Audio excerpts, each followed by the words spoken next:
Buenas tardes, Claudia, Luz Angélica. Vamos a dar 5 minuticos más para ver si se conecta alguien y si no, igual comenzamos, ¿de acuerdo?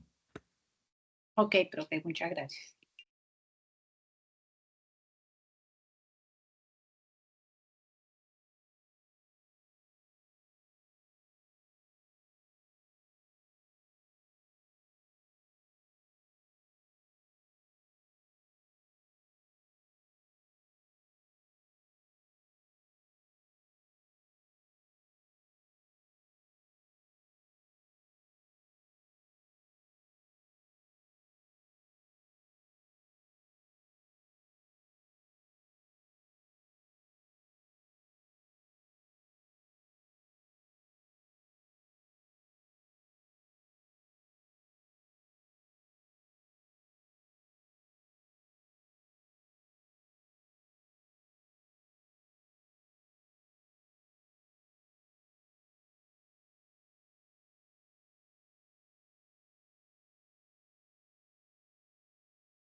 Saludos a todos, en 2 minuticos iniciamos.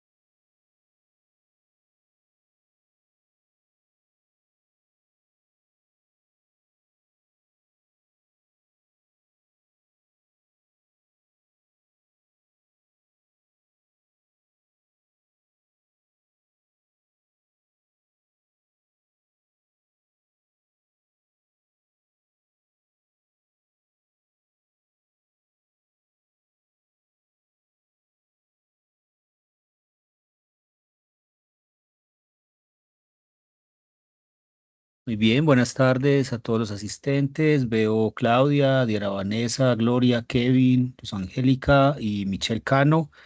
Bueno, esta es nuestra tercera masterclass. Tuvimos la primera donde conversamos un poquito sobre la visión que desde la psicología se ha venido creando a partir de la necesidad de que la disciplina comience a desarrollar intervenciones, que empiece a abordar el tema del envejecimiento poblacional como un tema importante y a empezar a generar otro tipo de estrategias que puedan aportar mucho más al mejoramiento de este grupo poblacional que está creciendo tan rápido. La segunda masterclass fue la que dio la semana pasada el profesor Juan Esteban, muy interesante, yo la escuché también, estuve conectado sobre el rol en el ámbito hospitalario de los psicólogos. Creo que también nos dio una imagen, una visión muy amarrada a la realidad de qué es lo que hacemos los psicólogos cuando vamos al campo del trabajo en salud, sobre todo en el ámbito de los hospitales. Y ahora entonces vamos a trabajar un tema también de las problemáticas nuevas que desde la disciplina y sobre todo desde el campo de la psicología educativa estamos enfrentando en la actualidad. Entonces, de nuevo, esta es la tercera entonces masterclass. La de la próxima semana, la cuarta va a ser más orientada hacia la intervención desde la psicología social o social comunitaria. Va a ser con la profesora Diana Vanessa y les vamos a estar enviando pronto la invitación.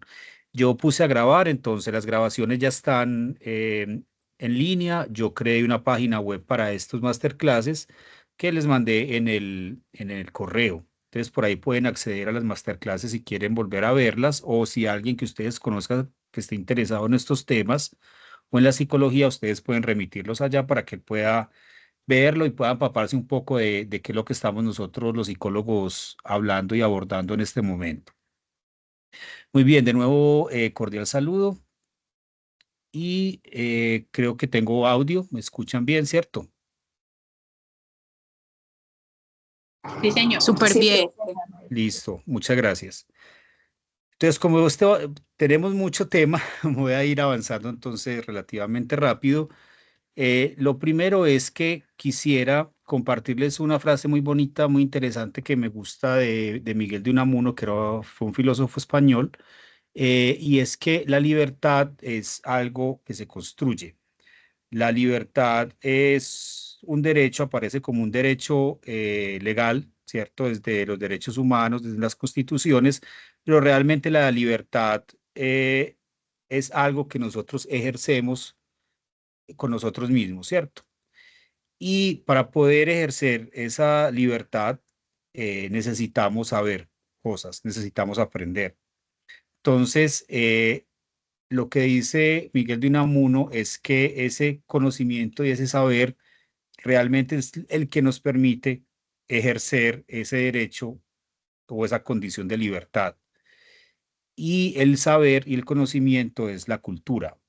Entonces, como estamos hablando del campo educativo, vamos a hablar también es de la cultura, no solamente la educación como un proceso donde se transmite información para que usted aprenda a hacer algo, que aprenda a hacer algo bien, sino que es algo que alimenta eh, algo más allá, ¿cierto? Que es el espíritu. Entonces, la educación tiene también una función de alimentar el espíritu humano y de permitir que desarrollemos nuestras capacidades, nuestras potencialidades, es decir, que ejerzamos la libertad de hacer de nosotros lo que nosotros queremos, eh, lo bueno y lo malo, ¿cierto? Los psicólogos sabemos que podemos hacer de nosotros mismos lo mejor o lo peor o una mezcla de ambos, pero en últimas que podamos ser lo que nosotros queremos y no lo que los demás quieren de nosotros. Entonces, me parece que contextualiza muy bien un primer asunto que vamos a tratar y es, bueno, ¿qué hace la psicología metida dentro de la educación? Esa es la primera parte que vamos a ver dentro de esta charla. Entonces, lo primero es presentarme, ya la mayoría me conoce, los que no me conocen, mi nombre es Gabriel Saldarriaga, yo soy psicólogo, yo tengo una maestría en sociología, en investigación social. Hago parte del programa de psicología de la María Cano y del grupo de investigación del grupo de psicología que se llama Psique y Sociedad. Entonces, aquí está mi correo también si en algún momento quieren escribirme para algo, o si no me pueden localizar en la universidad, en la María Cano. Eh, Necesitamos entonces hacer este registro también de asistencia. Lo pueden mirar quienes tienen el teléfono a la mano. Si no, lo podemos hacer por acá. Denme un momento. Lo voy a pasar por el chat de esta plataforma. Momento. Entonces voy a pasar por acá la asistencia. Aquí va. Listo, es un formulario. Entonces tenemos la asistencia. Ya entonces me presenté, ya me conocen. Y vamos entonces a iniciar con una primera parte que es más de contexto, eh, que tiene que ver con, bueno, qué hace la psicología como disciplina científica abordando temas del campo educativo. Entonces resulta que la psicología realmente es una ciencia relativamente nueva, es una disciplina científica nueva, si se compara con otras disciplinas como la física, como la química, eh, como incluso no podría decir que la historia, ¿cierto? Dentro de las ciencias humanas, la psicología se fue desarrollando en una intersección entre la pregunta por el ser humano, por esa particularidad que tenemos los seres humanos, que nos hace tan distintos de otras especies, eh, y por cómo poder estudiar esa parte del mundo interior, pero también de los comportamientos, también del pensamiento, también del funcionamiento físico, de una manera científica, que no fuera solamente un abordaje filosófico o incluso un abordaje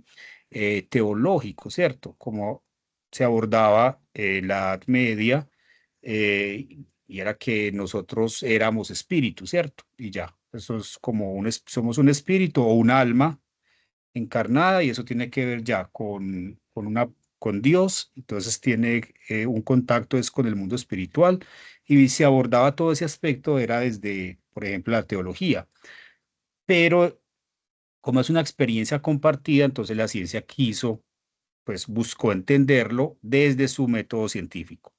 Entonces la psicología eh, que aborda este objeto tan, digamos, difícil a veces de definir, de objetivar, empieza a producir teorías sobre, bueno, cómo funciona ese mundo interior, cómo funciona la mente, cómo funciona la conciencia, cómo funciona la conducta.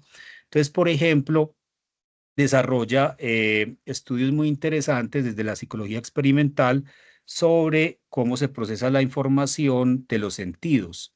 Entonces, la primera parte de los laboratorios de psicología tenían mucho interés en medir, por ejemplo, las reacciones fisiológicas, las reacciones físicas, pero como no solamente somos eso, no somos reacciones biológicas, sino que también somos conducta, en comportamiento, llamémoslo así. Entonces, otros psicólogos se interesaron por estudiarlo. Entonces, aparecieron estudios sobre la conducta. Em, ¿Por qué nos comportamos y y por qué nos comportamos como nos comportamos, cierto? Y porque hay conductas que a veces son repetitivas o reactivas y entonces empieza a aparecer una parte de la psicología que se va a llamar el conductismo y va a empezar a desarrollar entonces teorías explicativas de las conductas humanas. Mm, y eso sigue, ¿cierto? El conductismo siguió todo un desarrollo muy importante desde el siglo XIX hasta ahora. Eh, Solamente si ustedes se sientan y analizan bien cómo es todo el manejo de la publicidad en las redes sociales, ahí van a encontrar un montón de teoría del conductismo aplicada. O sea, cómo logran cambiar, por ejemplo, nuestras conductas, ¿cierto? Es más, cómo pueden manipular, entre comillas, para decirlo de alguna manera, nuestras emociones también, ¿cierto? No solamente nuestras conductas, o sea, cómo nos hacen, por ejemplo, comprar cosas, que es una conducta, pero también cómo nos hacen sentir bien o mal por comprarla o no comprarla, ¿cierto? Entonces, aparece una serie de estudios, teorías, se agrupan dentro de lo que se llama el conductismo, pero también hay todo un desarrollo de teorías que van a intentar explicar cómo los seres humanos aprendemos y cómo conocemos. Entonces, esa es una pregunta que había abordado de alguna manera la filosofía, pero la psicología llega y dice, bueno, voy a intentar explicarlo, pero de una manera objetiva, con experimentos, con observación, y aparecen entonces una serie de teorías de cómo se desarrollan los seres humanos, porque inmediatamente se dieron cuenta que los niños no sabían, ya no nacían aprendidos, sino que iban aprendiendo. Entonces, cómo se desarrolla el aprendizaje, cómo se desarrollan las competencias cognitivas, cómo aprendemos a contar, cómo aprendemos a representar. Entonces, la psicología, además de la conducta, además de las investigaciones que hace sobre todo el trabajo fisiológico, empieza a trabajar teorías sobre el desarrollo de la cognición y del aprendizaje. Y ahí aparece un personaje muy interesante que es de apellido Piaget. Su nombre es Jean Piaget, eh, que desarrolla toda una teoría sobre el desarrollo de la cognición. Entonces ya tenemos teorías de las reacciones fisiológicas, entonces Wilhelm en Alemania, las teorías del desarrollo de la conducta que empezaron los investigadores rusos, ¿cierto? Pavlov, las investigaciones que desarrolló Piaget, que Piaget es suizo, y las teorías que empiezan a integrar no solamente el aprendizaje como el producto de algo individual, sino que uno aprende es porque está metido en una cultura. Mejor dicho, uno está en una piscina y esa piscina es la cultura. Y la cultura, la piscina que le toca a cada uno va a determinar cómo se privilegian o cómo se desarrollan ciertos aspectos del aprendizaje. Entonces, ahí aparece una teoría del aprendizaje que va a integrar esos aspectos culturales. Em, es un enfoque, entonces, ya no tan individual como el de Piaget, sino que es un enfoque más sociocultural, ¿cierto? Que integra los aspectos individuales de la persona con los aspectos más de contexto de la cultura de la persona y eso complementa entonces las teorías de el desarrollo cognitivo y el desarrollo del aprendizaje. Entonces, esas son teorías fundamentales de la psicología. Quienes estudiamos psicología, estudiamos a estos autores y estudiamos estas teorías, ¿cierto? Entonces, mm, alrededor de estas teorías, entonces, comienza a emerger toda una capacidad de hablar, de explicar todo el proceso del aprendizaje de los seres humanos.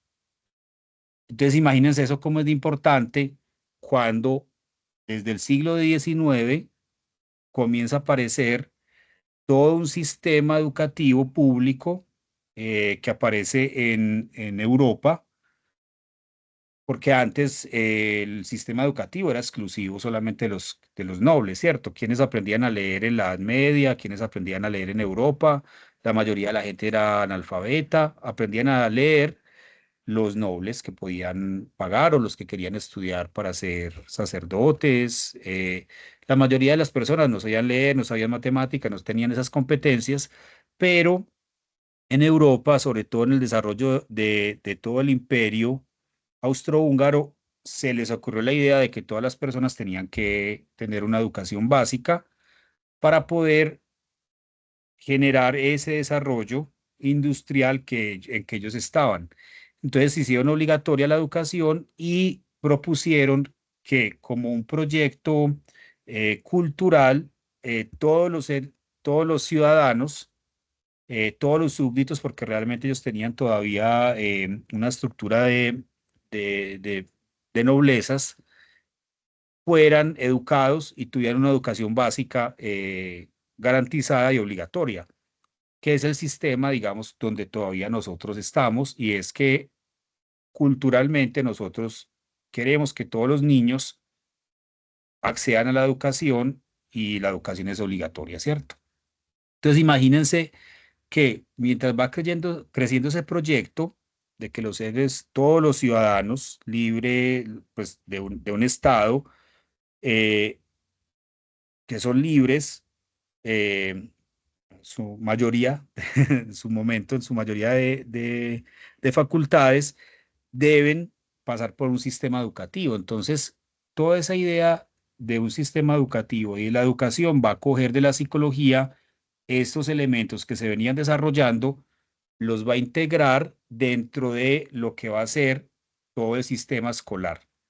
Ese sistema escolar europeo, eh, bueno, que empieza en el Imperio Austrohúngaro, que luego pasa a Francia, que luego se expande a todas las colonias y a todas las zonas de influencia, es en parte el que nos llega a nosotros, eh, y es el de la educación pública y obligatoria.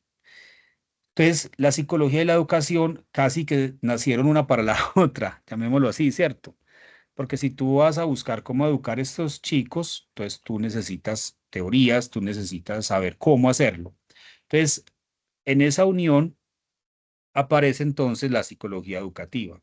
Entonces, la psicología educativa va a buscar, por un lado, integrar los nuevos desarrollos de la investigación psicológica dentro del proceso educativo, o sea, como la ciencia básica psicológica, produciendo teorías, haciendo experimentos, proponiendo, eh, digamos, relaciones, sistemas pedagógicos, es decir, toda la parte más de investigación, más de aplicación de la investigación de la psicología, pero también aparece un área que es más aplicativa, llamémoslo así. Entonces, los psicólogos, eh, para quienes están explorando como esta disciplina, algunos psicólogos hacemos investigación, hacemos docencia, hacemos toda la parte, digamos, de ciencia básica en algunos momentos, de la parte, digamos, teórica de la psicología. Otros psicólogos hacen ya aspectos mucho más prácticos o de campo. No, no quiere decir que se haga una u otra o que sea contradictorias, no, se pueden hacer las dos, pero generalmente las personas que estudian psicología lo hacen para ir a practicar psicología, o sea, para trabajar como psicólogos en campo. Mejor dicho, utilizar las teorías dentro de su campo de aplicación. Y es por eso que cuando hablamos de psicología educativa, entonces hablamos de la parte de investigación, de las teorías y también de la parte ya de campo o de eh, como campo laboral, ¿cierto? Dentro del campo laboral, aquí está la definición de psicología educativa que tiene Colpsi, que es la Asociación de Psicólogos a nivel nacional en Colombia. La asociación se llama colegio, entonces los psicólogos estamos colegiados o hacemos parte de un colegio, que es el Colegio de Psicólogos, que es, digamos, la rama que busca hacer regulación, hay comités de ética dentro del campo de la psicología, ¿cierto?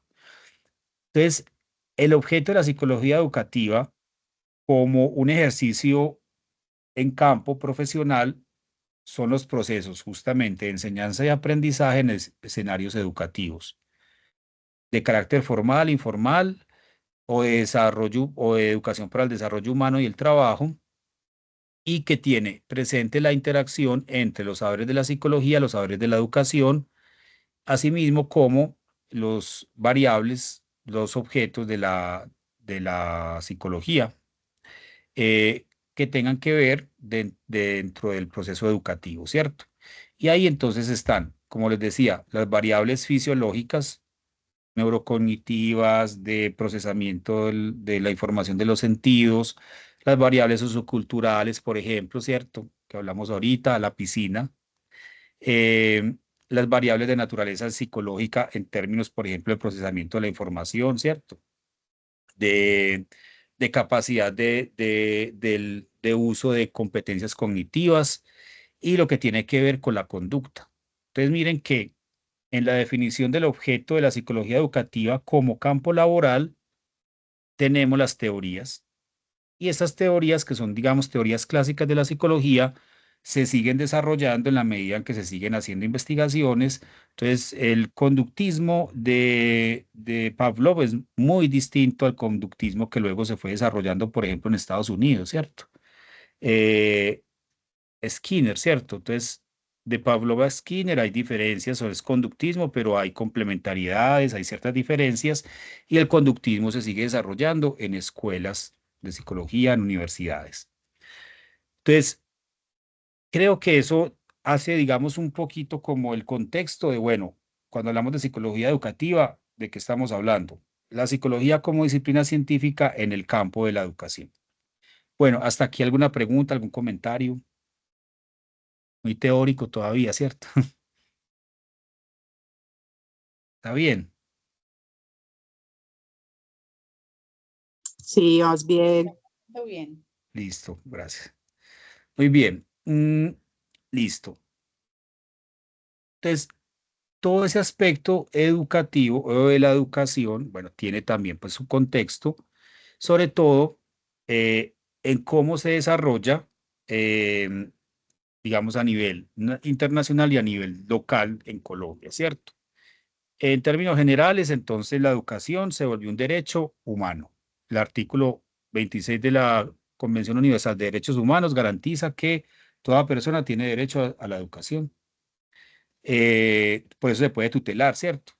Porque si no se le permite a una persona educarse, es una violación a un derecho humano. Colombia entonces también lo integra dentro de la Constitución como un derecho y todo el derecho, digamos, se garantiza a partir de un sistema, que es el sistema educativo colombiano, que su última modificación o desarrollo fue el que se dio con la ley 115 del 94. Esa ley regula ¿qué? La educación básica primaria y la educación secundaria. La educación superior, que la educación universitaria tecnológica, la regula otra ley distinta, que la ley 30. Estas dos leyes igual están ahora en debate. Digamos que hace mucho tiempo y ahora se intentó modificar. Se ha buscado actualizarlas porque igual son dos leyes que aunque han tenido ciertas modificaciones, pues eh, creo que se pueden mejorar, ¿cierto? Todo siempre está por mejorar. Entonces, ha habido propuestas, hubo intentos hace poquito, este semestre, el semestre pasado, de intervenir estas dos leyes para cambiarlas, pero por ahora son las que tenemos. Entonces, tenemos una regulación de la educación en Colombia en términos de educación básica, primaria y secundaria, educación superior. Y la educación superior en Colombia, que es la educación universitaria, está también, digamos, en muchos de sus procesos metida en un sistema mucho más grande que se formuló en lo que se conoce el Plan de Bolonia en Europa, donde intentaron hacer una transformación en Europa del sistema educativo de la universidad para que se acomodaran todas las universidades como en un sistema único, llamémoslo así, ¿cierto? Estandarizar el proceso educativo universitario para poder hacer mucho más fácil las validaciones de las competencias, de los conocimientos, sobre todo en el ámbito europeo. ¿Por qué nos afecta a nosotros? Porque Colombia busca también adaptarse a esa transformación que ocurrió en este acuerdo de Bolonia para que su sistema educativo de educación superior cumpla con la mayoría de estas reglas europeas para poder adaptar nuestro sistema y que podamos hacer, por ejemplo, intercambios o validaciones de una manera más fácil. Además de eso, Colombia, desde el gobierno de Santos, se metió en el club de los países, digamos, ricos, digamos que nos metimos ahí, que es la OECD. Entonces nos miden en muchas áreas y una de las áreas en que nos miden es en educación. O sea, miden a todos los países de la OECD y nos comparamos entonces con esos otros países. Y de esto hablamos un poquito en una de la primera intervención, ¿cierto? Cuando hablamos una de las un poquito sobre las problemáticas del envejecimiento poblacional. Y es que nosotros tenemos población, por ejemplo, que está envejeciendo con niveles no muy altos educativos y además no tenemos, digamos, en este momento una perspectiva positiva de que los jóvenes que se están saliendo de los colegios tengan un sistema educativo donde tengan todas las competencias se exigen digamos, en el mundo, pues o por lo menos en estos países de la OECD, ¿cierto? ¿Cómo se compara a los países? Hacen una prueba que se llama prueba PISA, donde miden algunas competencias básicas en matemática, lectura y ciencias, y Colombia entonces se compara con esos otros países y podemos ir mirando año por año cómo va evolucionando ese nivel de competencias. Como ven las tablas que aparecen ahí, mm, nosotros no tendemos a crecer, sino que nosotros tendemos a estar muy planos en las competencias o a decaer, ¿cierto? Eso hay que matizarlo un poco por la pandemia, porque eso tuvo un efecto educativo muy, muy, muy grande, pero es lo que estamos, ¿cierto? Entonces, eh, además de eso, Colombia tiene otro problema, ¿cierto? En su sistema educativo, y es que el sistema educativo mejor es educativo privado, pues lo dice la cifra, ¿cierto? Pero la mayoría de las personas no está en ese sistema. Es decir, la mayoría de los jóvenes se educan es en la educación pública. ¿Por qué? Porque la mayoría de las personas en Colombia no pueden pagar un colegio privado. Hola, Luz, sí, claro. Recuerden que pueden levantar la mano o interrumpir si no veo la mano levantada, porque esto es más un conversatorio que una clase. Sí, Gracias, Luz. profe. Tengo una pregunta para hacerle. Es Ajá, respecto al COVID. sí, Es decir, bueno, todos sabemos que el COVID vino a sacudir de muchas maneras muchos aspectos como de la vida de todo el mundo. Mi ajá. punto es, hoy en día, luego de 4 años, ¿es válido tener en cuenta el impacto de hace 4 años para lo que puede estar sucediendo en este momento? En cuanto, por ejemplo, cuando te referías a que el COVID tuvo un fuerte impacto en el modelo educativo de los jóvenes, luego de que se vuelve como una normalidad, ¿verdad? Vamos a decir que pasa el COVID y luego de un año, año y medio, todo vuelve relativamente a la normalidad. De todas formas, 4 años después se puede todavía sentir ese impacto del 2020 en esa educación de la que nos estás hablando, en ese modelo educativo, en cómo los chicos están ahorita mismo siendo educados o cómo perciben la educación. Sí, claro. Digamos que, l- digamos, la OECD tiene varios reportes que sacó después del COVID, justamente intentando evaluar cuál fue el impacto a nivel educativo. Básicamente, digamos, la conclusión es que los chicos que tuvieron que pasar por un sistema educativo virtual, miren, en lo público ni siquiera muchos estudiantes volvieron a clase, ¿cierto? O sea, no tenían cómo, o no se podía suplir, digamos, las materias simplemente con la profesora mandando tareas a a la casa, ¿cierto? Algunos colegios privados tenían más recursos técnicos, tecnológicos, por ejemplo, para hacer clases virtuales, pero en la ruralidad eso era muy difícil. Entonces, lo que se ha calculado es que, digamos, esa generación casi que se atrasó un año completo. Mejor dicho, siguen debiendo un año, más o menos, ¿cierto? Hay unas competencias que no lograron capturar del todo en el momento en que debían hacer y digamos que esos vacíos es muy difícil volverlos a suplir. Eh, Toca, digamos, trabajar el doble, llamémoslo así, como para volver como a un curso que uno diría sería el curso natural educativo, ¿cierto? Pero la mayoría no lo hizo, ¿cierto? La mayoría como que se saltó ese año, fue lo que fue, se quedaron los vacíos, no aprendieron no sé, no, y si estaba en décimo, no aprendió, digamos, a toda la parte de límites, o lo que sea, ya no lo aprendió, ¿cierto? Entonces, sí, sí es un impacto que todavía se siente en las cifras, incluso esta imagen logra capturar algo, porque estas son pruebas, miren, del 18 al 22, ¿cierto? Entonces, miren que hay como un aplanamiento, pero como tendencia a la baja. Eh, Aquí se puede ver un poquito incluso más. Porque aquí lo que muestra esta gráfica, este es un informe de Medellín, cómo vamos, que es un informe que hacen de la ciudad cada año. Los últimos datos que ellos tenían del ICFES mostraban esto, era que las medias del saber 11 iban cayendo relativamente juntas, aunque siempre mejor digamos, había una mejora, digamos, de ciertas instituciones, pero luego hay una diferencia, ¿cierto? Como que entre el 19 y el 20, miren que los puntajes ya son demasiado diferentes. Eh, las no oficiales suben a 2,59 y las oficiales se quedan en 2,45, ¿cierto? Bajando de 2,48. Que puede tener que ver con esto que te decía, ¿cierto? Entonces, 20, 21, ¿cómo iban a recuperar eso los estudiantes si no tenían cómo?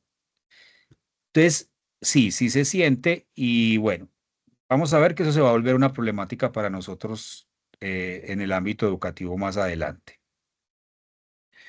Listo, bueno, preguntas hasta acá. Bueno, Diana, un comentario. Gaby, y como, pues como para complementar lo que acabas de decir, yo como profe he identificado eh, como entre pues, las dificultades que todo este momento de la pandemia ha tenido como los estudiantes, es precisamente su relación como con el conocimiento y con, pues sí, como en eso que se gesta en el aula de clase. Fueron estudiantes que quizás la pandemia, digamos que los sorprendió cuando estaban en séptimo, octavo en el colegio y apenas están ingresando a este momento pues de la universidad.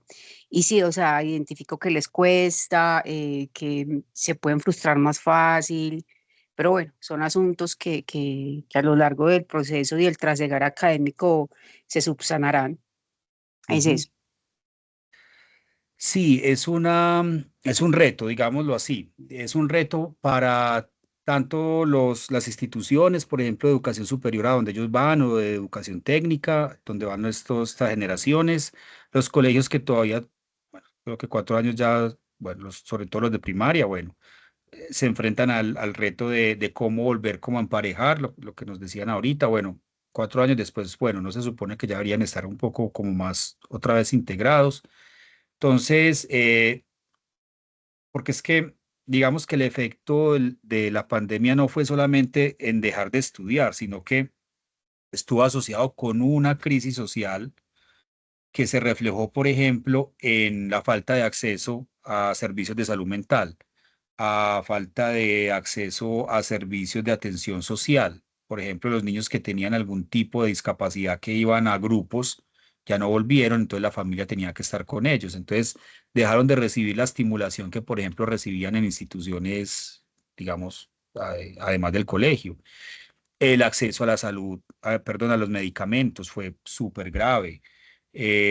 Sobre todo los medicamentos psiquiátricos. Hubo muchos problemas porque muchas personas que tenían que tener controles constantes, por ejemplo, por enfermedades mentales, depresión, ansiedad o incluso esquizofrenia, que tenían que ser medicados, en ese tiempo no fueron medicados, ¿cierto?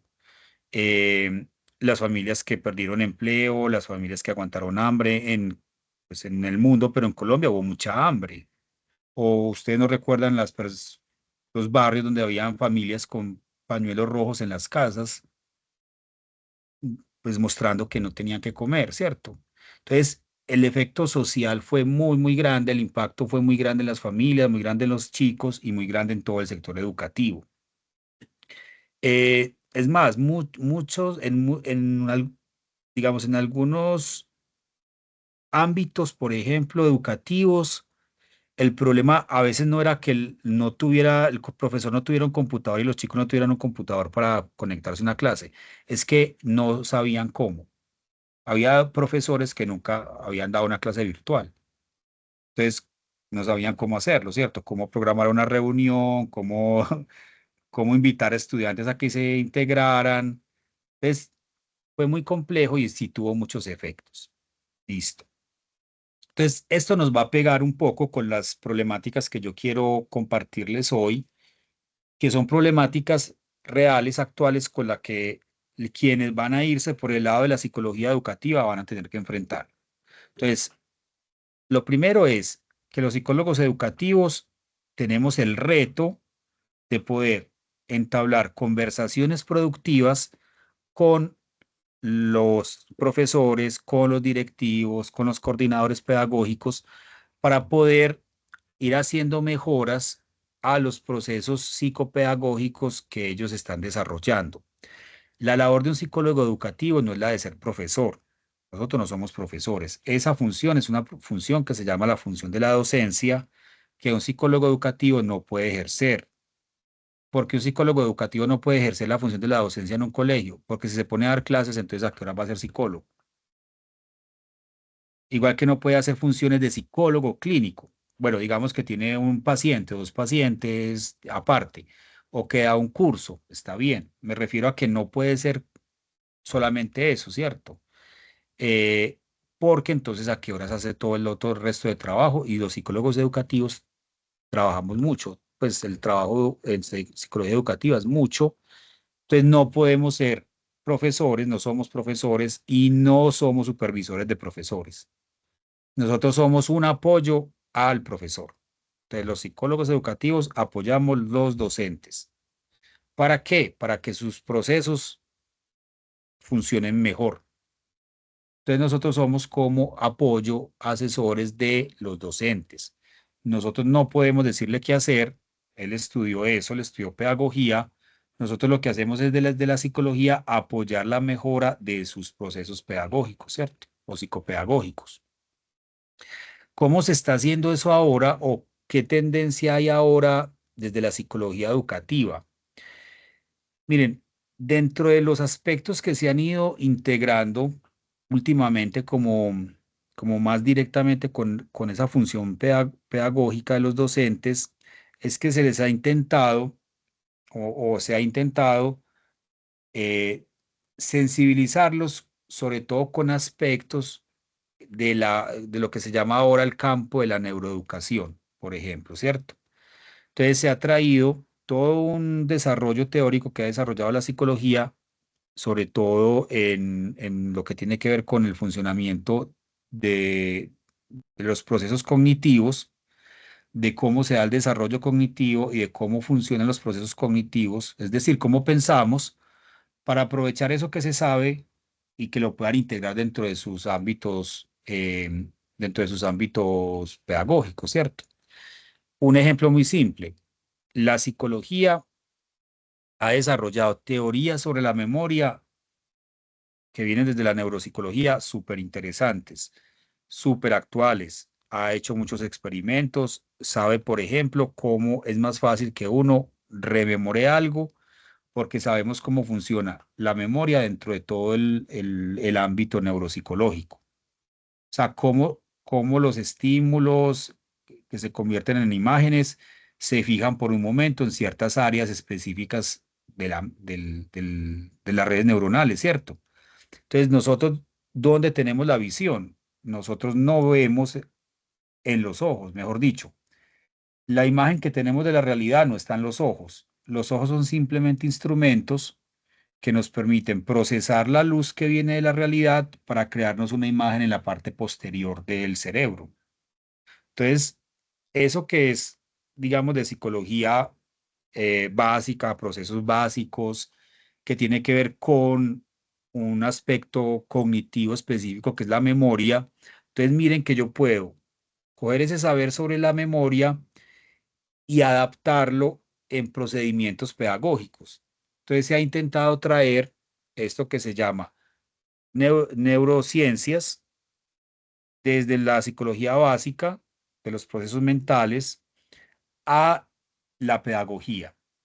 Entonces, ese vínculo entre neurociencia, psicología y pedagogía nos da neuroeducación. Y ahí, entonces, se han empezado a meter, digamos, muchos elementos que les sirven a los docentes. Eh, entonces, hay muchos psicólogos educativos trabajando, por ejemplo, o estudiando sobre esto para ver cómo se integra dentro del proceso de aprendizaje. funciones ejecutivas, memoria, atención, cómo desarrollarlas de una manera mucho más, digamos, dirigida dentro del campo de la pedagogía. Entonces, miren que ahí, por ejemplo, es un ejemplo que yo traigo de cómo la psicología, dentro de la psicología educativa como campo, aporta y va, digamos, jalonando, ayudando a avanzar un poco también el área de la pedagogía, el área de la educación. Entonces, primer reto es cómo hacer digerible, cómo llevar a los colegios, a los que trabajan en colegios o en las universidades, todo este desarrollo para la mejora de los procesos pedagógicos o psicopedagógicos. Bueno, entonces, ese es el primer reto que les quería compartir. Segundo gran reto que tenemos ahora en psicología educativa, esto es un reto que es real en los colegios, en las instituciones, y es tan real que se ha vuelto una política internacional y una política nacional. Bueno, imagínense que ya hay una ley que crea un sistema nacional de convivencia escolar. ¿Por qué se crea una ley de convivencia escolar? Pues porque, porque lo que hay es desconvivencia, ¿cierto? No hay una ley para crear, pues para intervenir algo que está bien. La convivencia escolar es muy compleja.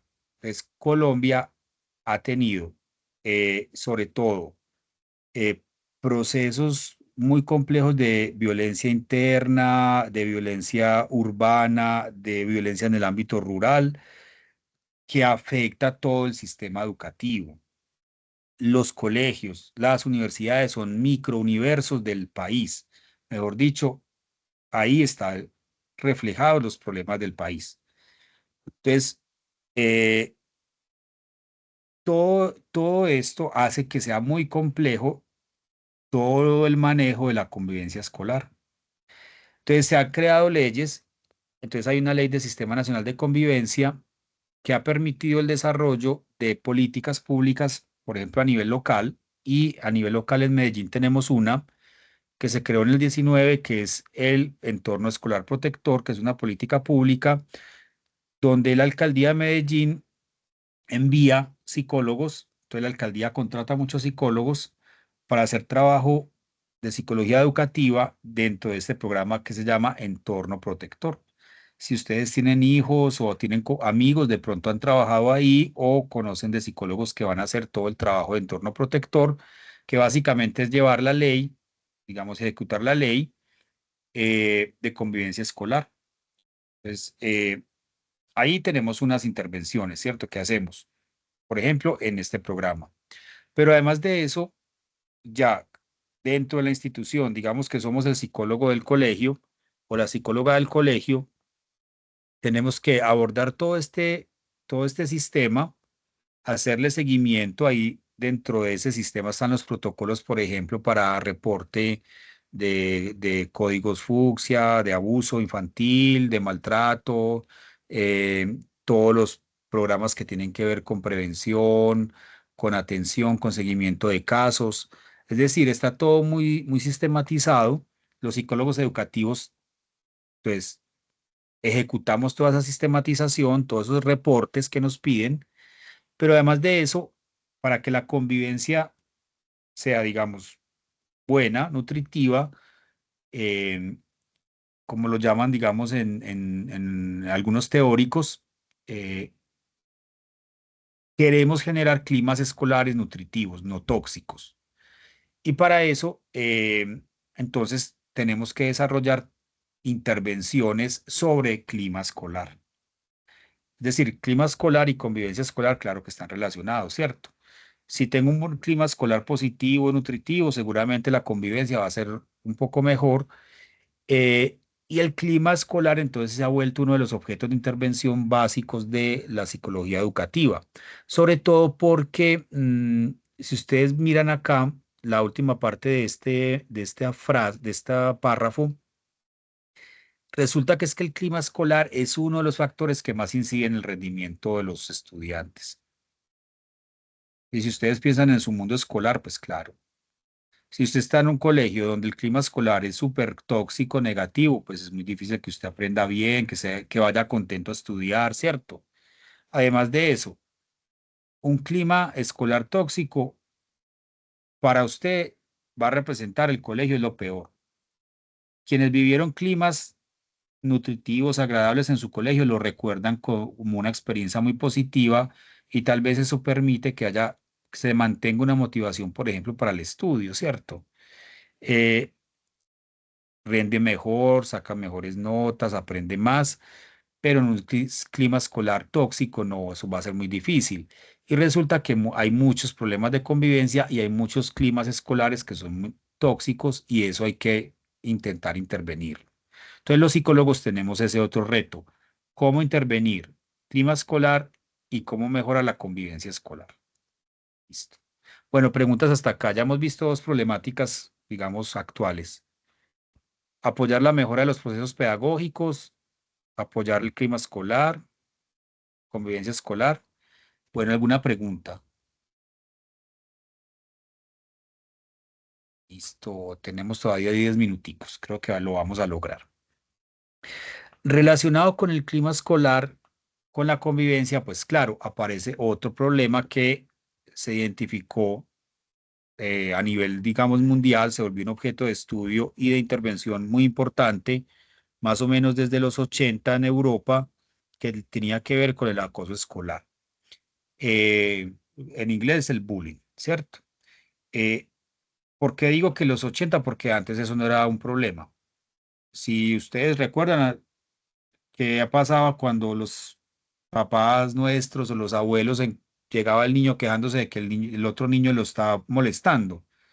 Pues para allá dígale a la profesora, ya péguele o lo que sea, ¿cierto? Eso no era como algo tan de interés porque hacía parte como de una concepción de que los niños tenían que aprender a defenderse, ¿cierto? Pero resulta que en la medida en que se va estudiando el fenómeno del acoso escolar, comienza a aparecer el acoso ya no solamente como actos como gratuitos de violencia de un niño hacia otro, haz que lo vio y le pegó y ya, ¿cierto? No, sino que aparece ya es como un tipo de relación muy complicada, muy compleja, en la que un niño repetidamente, por ejemplo, agrede o maltrata, no solamente físicamente, sino que hay muchas formas de maltrato y establece, digamos, una relación continua de dominación. Hay una relación desequilibrada donde, donde ejerce actos de violencia constante. Entonces, acoso escolar son actos de violencia constante, no solamente física, sobre otra persona. Digamos que es la constancia lo que hace que no sea simplemente un acto de agresión, sino que es acoso. El acoso se identifica es por la persistencia de esos actos en esa relación complicada que se establece entre un acosador y un acosado. Entonces, como termina siendo un tipo de relación, pongámoslo parecida a las relaciones, por ejemplo, de maltrato intrafamiliar, que ustedes saben que esas son relaciones súper complejas. eh, Usted le puede decir 1000 veces o 1000 personas le pueden decir a una chica o un chico, sálgase de esa relación, no le va a hacer caso, porque es una relación complicada, ¿cierto? Si fuera tan fácil como simplemente yo quiero salirme y me salgo y ya, no, es diferente. Entonces, los psicólogos, cuando abordamos acoso escolar, nos enfrentamos es a esto, a que es problemático, es persistente. En Colombia es mucho. Colombia, los datos muestran que hay mucho acoso escolar. La mayoría de los estudiantes reportan haberse sentido en algún momento violentados y es algo que va a aparecer cuando ustedes vayan al campo educativo. Eh, Todos estos tres elementos que yo he venido hablando, las intervenciones, digamos, en los procesos pedagógicos, como adaptaciones, por ejemplo, que uno puede hacer con algún chico en su proceso educativo, la convivencia escolar, el acoso escolar, afectan o son factores que pueden afectar la motivación. Y la motivación es otra problemática grande que hay ahora en el ámbito educativo. Eh, Se habla de motivaciones porque ya muchos chicos no quieren estudiar. O sea, porque ustedes piensan, bueno, ¿qué hace que uno estudie, cierto? ¿Qué lo motiva a uno a estudiar? Bueno, hay muchos chicos que pierden la motivación y por lo tanto desertan, porque no le ven sentido. Pues, ¿para qué voy a estudiar si me puedo ganar la plata? Fácil, ¿cierto? ¿Para qué voy a estudiar si lo que yo aprenda ahí, eso se desactualiza pronto? ¿Para qué me va a servir aprender el cálculo? ¿Para qué yo eso no me sirve para lo que yo quiero hacer? Yo quiero ser youtuber, ¿cierto? Entonces, comienza a ver como un cuestionamiento, bueno, no solamente a la motivación propia, sino a todo el sistema educativo y tenemos cifras muy altas de deserción. Entonces, tanto en el ámbito de la educación básica, primaria como secundaria, si uno va mirando los grupos, siempre se van desgranando estudiantes, ¿cierto? Y se gradúan el 60% tal vez de un grupo en el colegio, ¿cierto? Y en la universidad es hasta peor. En la universidad la deserción es mucho más alta, ¿cierto? Entonces tenemos, pues, por ejemplo, áreas donde la deserción es del 50%. O sea, entra un grupo de estudiar y solamente sale la mitad. Entonces, por esto, porque la deserción tiene consecuencias muy grandes, ¿qué pasa con la deserción? Es que si un chico deja de estudiar, es muy difícil que vuelva. Y las consecuencias, por ejemplo, en términos económicos, de una persona que tiene bachillerato o que tiene educación universitaria respecto a alguien que no, si uno compara las cifras, por ejemplo, en términos de económicos de salario, son muy grandes. Yo sé que hay profesionales que salen ahora y se ganan un mínimo, ya les ofrecen un mínimo y Colombia siempre ha tenido desde hace muchos años, desde los 90, desde la apertura económica de Gaviria, Colombia decidió comprimir los salarios. O sea, Colombia no es un país de salarios altos. Solamente tienen salarios altos unos poquitos. El resto está comprimido, ¿cierto? Eh, y así ha estado y así parece que va a seguir, ¿cierto? Entonces, pero incluso con esos salarios, imagínense a alguien que no tenga estudio, va a ganar mucho menos todavía, ¿cierto?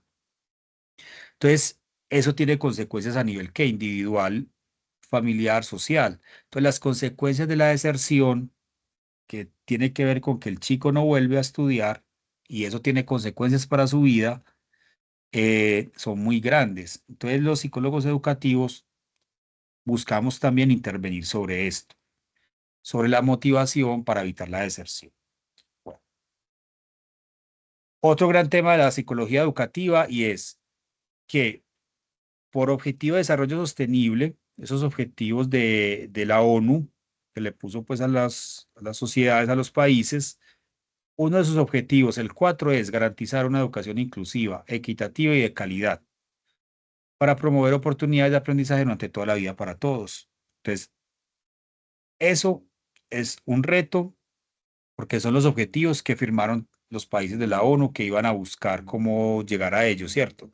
Entonces, Colombia está metida en esto, igual que los países de la ONU, y es, hay que garantizar los derechos de las personas en situación de discapacidad.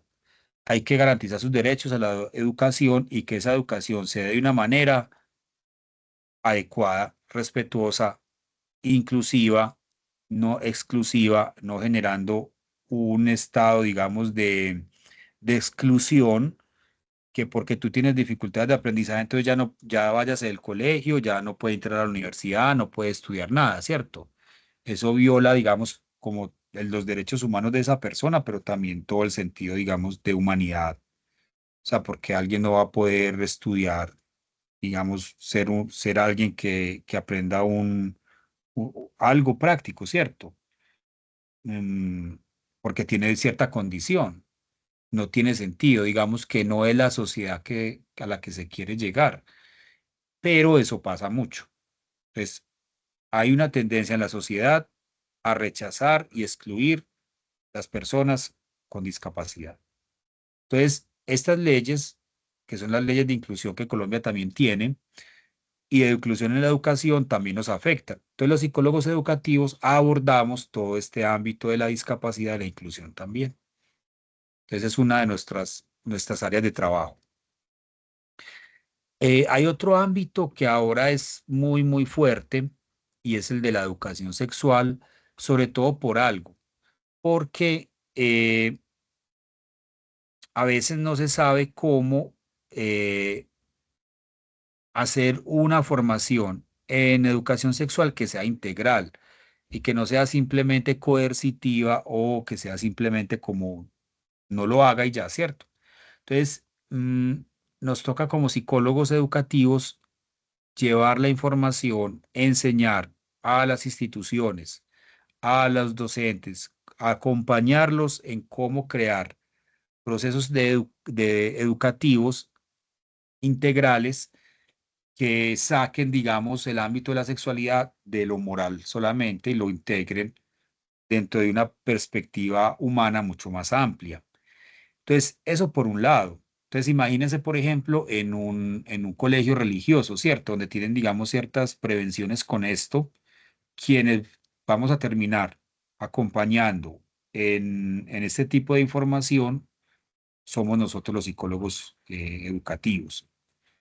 Pero además de eso, resulta que es que hay aspectos que han llegado con la tecnología que, que no muchas personas conocen. Por ejemplo, este fenómeno del grooming es un ejemplo muy claro, que el grooming es como el acto de ir contactando menores en las redes sociales para irlos con mentiras, como seduciendo, llevarlos a que hagan cosas, que se tomen fotos desnudos, que se las manden, luego los chantajean. Es decir, hay una serie de fenómenos que tienen que ver con las redes sociales o con otro tipo de espacios que no todas las instituciones, digamos, tienen eso como en su perspectiva. Algunas instituciones eso les ha creado dificultad como entender las nuevas realidades y no psicólogos, entonces nos toca actualizarnos y llevar esas nuevas realidades para poder hablar de eso y poder hacer un trabajo de educación sexual más integral. Bueno, finalmente tenemos que otra de las grandes problemáticas que abordamos en psicología educativa en las instituciones es, bueno, cómo abordar el asunto del consumo de sustancias, ¿cierto? El consumo de sustancias como el cigarrillo, el licor o las drogas. Entonces, los psicólogos también nosotros apoyamos en saber cómo enrutar, por ejemplo, los acompañamientos que puedan hacer desde las familias, desde la institución, cuando se detectan problemáticas, por ejemplo, de consumo, ¿cierto? O cuando hay un consumo muy grande en una institución. Entonces nosotros apoyamos también en este tipo de campañas o de intervenciones individuales con los estudiantes para que aprendan a manejarlo, para ver si necesitan ayuda, si necesitan un psicólogo clínico, hacer remisiones, por ejemplo.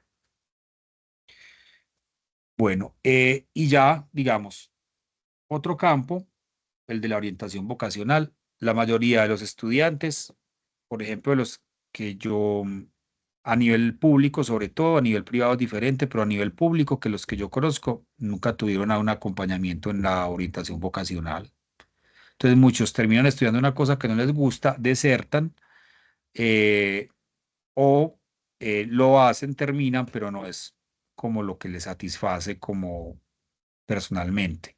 Entonces, que nosotros podamos integrar dentro de las instituciones programas bien chéveres de orientación vocacional es un súper reto para los psicólogos educativos. Esa es, digamos, la propuesta que quería traerles de problemáticas. Son muy complejas. Aquí yo solamente las nombré, no les dije pues como técnicas o estrategias de intervención, porque bueno, eso ya sería, cada una sería una clase, ¿cierto? Eh, pero es los retos a los que nos enfrentamos desde la psicología educativa. Bueno, Luz Angélica. Pues, profe, es todo eso que usted nos está contando hoy me lleva a pensar lo siguiente. Hay un fenómeno que se está viendo mucho ahorita y es el regreso a las aulas de personas de mediana edad, adultos medios y Ujú. mayores también, que en su Sí. momento no tuvieron las oportunidades económicas o, como usted dice, por falta de acompañamiento y por falta de pronto de una buena guía, no tomaron las mejores decisiones, desertaron, les tocó ya trabajar, familia, hijos, y luego de cierta edad, con cierta capacidad económica, pueden volver a las aulas.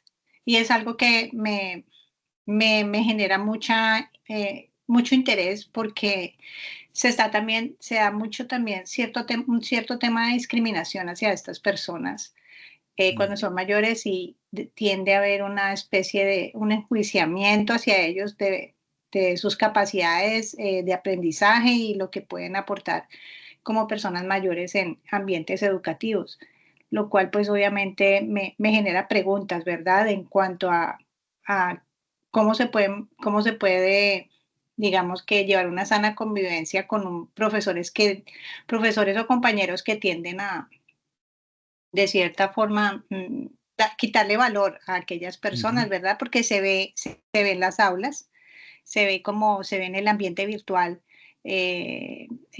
cierta displicencia hacia personas que son mayores y que están dispuestas a dar el todo por sacar adelante cualquier carrera. Entonces, como la reflexión que me queda de todo lo que usted está diciendo, es decir, la deserción no solamente es de los jóvenes, sino que hay una bonita respuesta luego de cierta edad de decir, ¿sabe qué? Ya tengo tiempo y ya puedo estudiar y esto es lo que quiero estudiar. Y cuando entran, empiezan a recibir ataques por su edad, no, usted, sus juicios no son válidos, o usted qué se va a poner a hacer con la edad que tiene ya para que estudie. Y creo que la educación y el estudiar y la cultura como tal, creo que nunca sobra a ninguna edad. Sí, sí, bueno, qué interesante, me parece muy interesante. Yo lo vinculo con lo que vimos en la primera charla con, digamos, el reto, pero para la población ya mayor, porque sí, porque, digamos, hay que hacer una oferta educativa y hay que hacer una oferta educativa donde aspectos, pueden haber como ciertos aspectos particulares se puedan integrar o se puedan abordar. Pero tú crees que, Eh, pero tú crees que para una persona que entra a estudiar después de cierta edad tiene que haber un sistema diferencial de educación para esas personas o simplemente entran dentro del normal de una carrera. O sea, tendría que haber una diferenciación para estas personas. No, yo digamos que no, no creo que sea tanto una diferenciación del sistema, sino más bien como puede haber como adaptaciones, ¿cierto? Como Sí, a ciertas necesidades específicas que puedan surgir de estudiantes que, por ejemplo, requieran repasar ciertas cosas, temas, como ¿cierto? nivelaciones, como Eso, actualizaciones de lo que traen. yo pienso que más eso o poder más bien, bueno, también complementario, integrar las experiencias dentro de las clases, que eso es lo que hacemos muchos docentes, y es, bueno, cuando hay personas que tienen otra carrera o más experiencia, entonces, bueno, esa experiencia, cómo conversa con los temas ya que se están trabajando desde la parte más formal. Lo que yo he visto ya más desde lo subjetivo como profesor y como estudiante es que cualquier persona que se integraba a una clase que tenía más experiencia, generalmente se integraban bien, pues Ujú.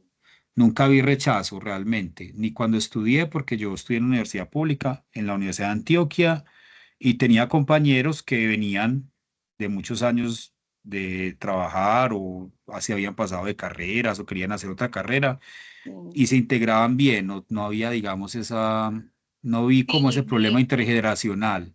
mi comentario viene de haber vivido una experiencia muy de cerca Ujú, con un compañero que vengo saliendo de otra universidad virtual. Estoy ujú, buscando entrar acá. ujú. Y bueno, no voy a decir el nombre de la universidad, no viene al caso, pero sí se ve mucho, eh, pues te asignan grupos, entonces te das cuenta cómo es el trato de los profesores para ciertas personas y para otras no, y cómo de pronto no es muy tenido en cuenta o es subvalorado el hecho de que este compañero pues tenía cierta edad y que bueno, pero usted para qué ya la carrera si usted ya tiene cierta edad. Entonces fue un debate fuertísimo que suscitó bastante reacción de todo el mundo. Entonces me parece interesante como que tener en cuenta que como psicólogos tal vez vamos a tener que lidiar también en el entorno educativo con este tipo de situaciones, no solamente de los jóvenes estudiantes, sino de los viejos estudiantes, por llamarlo de alguna forma, de esas personas que ya llegan a cierta edad y que quieren simplemente retomar sus estudios porque llegó el momento para ellos. Cada persona tiene un tiempo, cada persona tiene su reloj y de pronto estamos muy acostumbrados a tener un reloj biológico en que no, entre los 15 y los 20 usted está haciendo esto, entre los 20 y los 30 hace esto, y los 30 y 40 y si no lo hace, entonces usted está fallando como individuo. Y pues realmente esa no debe ser como la conversación con las personas, sino usted tiene su reloj, a usted le gusta, entonces usted quiere ser arquitecto a los 50, fantástico. Tal vez usted va a ser más que personas que de pronto los obligan sus padres a estudiar arquitectura a los 18. Ujú, Entonces, como psicólogos, tener muy en cuenta como ese tipo de reflexiones y ser más empáticos claro. eh, en este tema. Bueno, no, muy interesante, sí, voy a pensarlo. Eh, listo, bueno, no sé si ustedes tienen como alguna otra problemática que se les ocurrió mientras les estaba como compartiendo estas, eh, como el ámbito educativo, alguna experiencia también de pronto que hayan conocido exitosa de alguna intervención sobre alguna problemática, puede ser esta u otra. Gabriel, Gloria. eh, mira, me gustaría como comentar sobre, digamos que es una situación que se ve como en las generaciones de ahora que son tan digitales.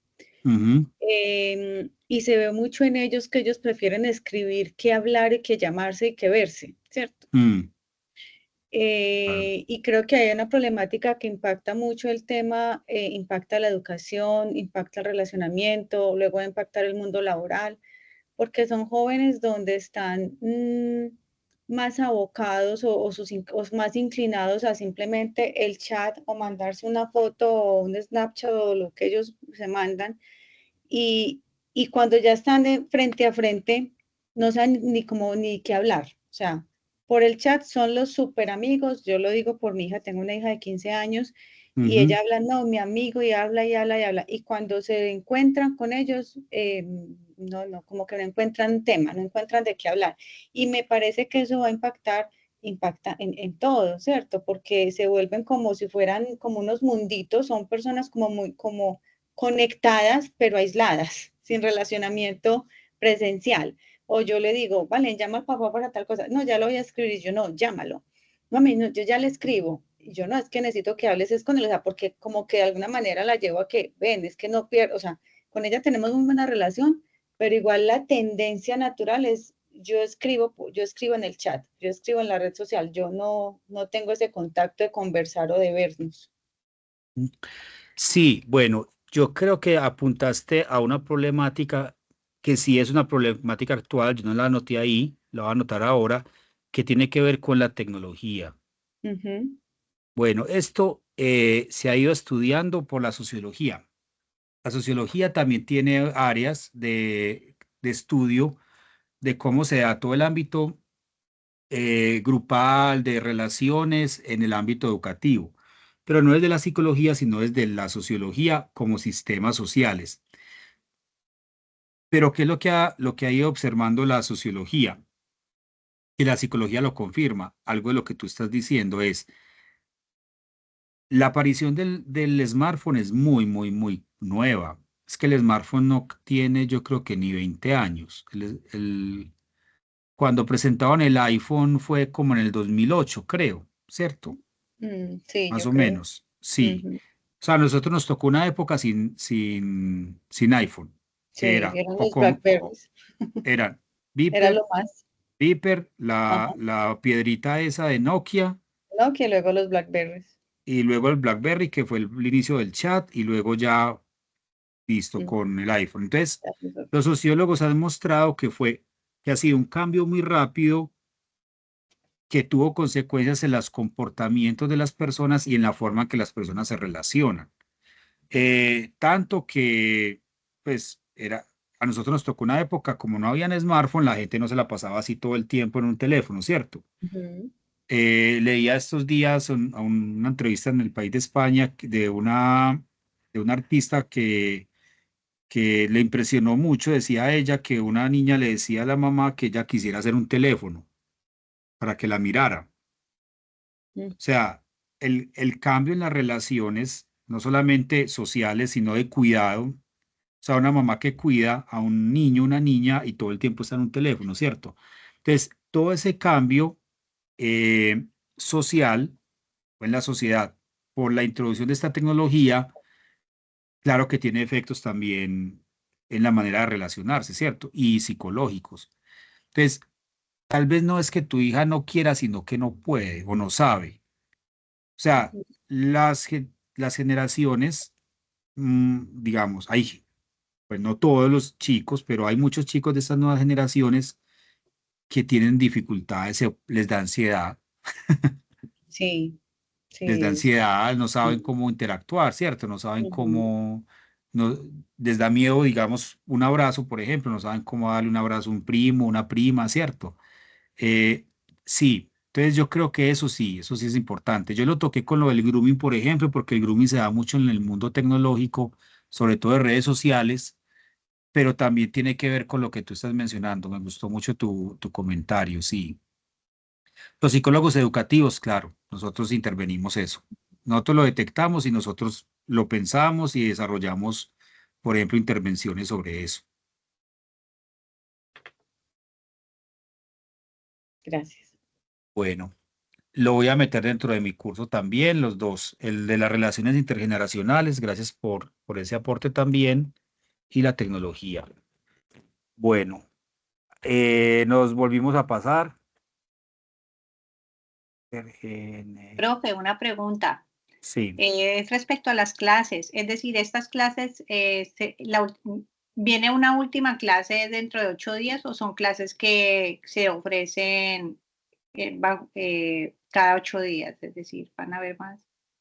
yo creo que vamos a ir hasta finales de julio, porque cuando ustedes ingresen en agosto ya son clases, ya ustedes Ah, ingresan a clases, ¿cierto? Yo creo que esto va a ser más clases que vamos a ofrecer entre los semestres.